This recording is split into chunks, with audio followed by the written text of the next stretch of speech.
Take a moment for a little time travel, back to forever ago, March 2nd. And German Chancellor Angela Merkel going in for a handshake. Funny how the whole idea of not shaking hands was just so hard to get used to then. And yet, we adapt. Even a president known for practically weaponizing the handshake now seems horrified by an outstretched hand. Once routine behaviors, no longer routine. There's a tendency of some folks to use it as a demonstration of power. And so a nagging question for a specialist in organizational behavior. Will we ever shake on it again?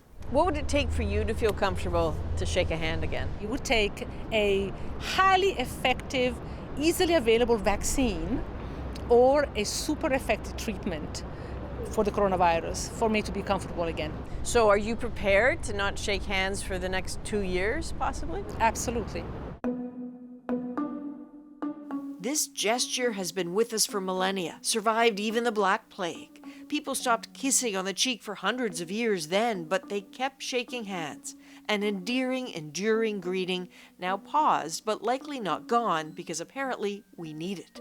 And it's a need to establish trust with one another. And the way the handshake allows you to establish trust is by, one, showing that you hold nothing dangerous in your hand. But not every culture does this. That's true. Cultures that replace the handshake with gestures like the namaste or the bow, emphasize different things. Those are gestures that really speak more to respect and deference toward the other, but they don't establish that warmth, that deep sense of closeness. It's a talk we're having in the financial district of Toronto because for the next few years, without handshakes, interactions in those gleaming towers will have to change and get more personal.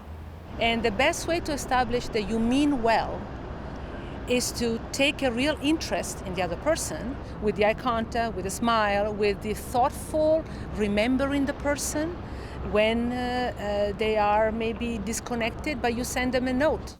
This is a lot more work than a handshake, and before you suggest that surely video conferencing calls are personal enough, after all, you are seeing each other, forget it. You can't make eye contact. Distractions are ruinous to building a connection, and increasingly people are fed up with communicating this way.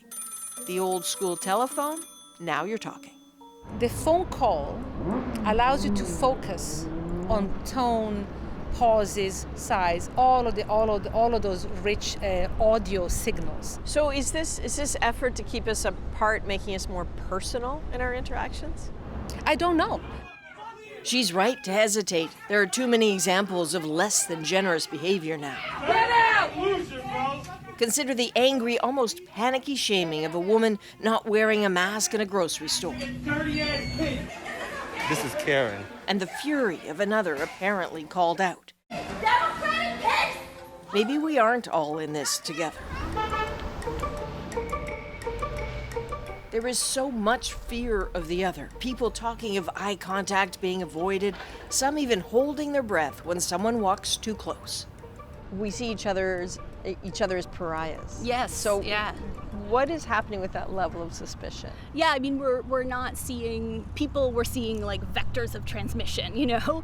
And so when we're being told that touch is dangerous, what our brain thinks is people are dangerous, others are dangerous. And For a behavioral scientist, Laura Kavanagh, a world in COVID is a classroom.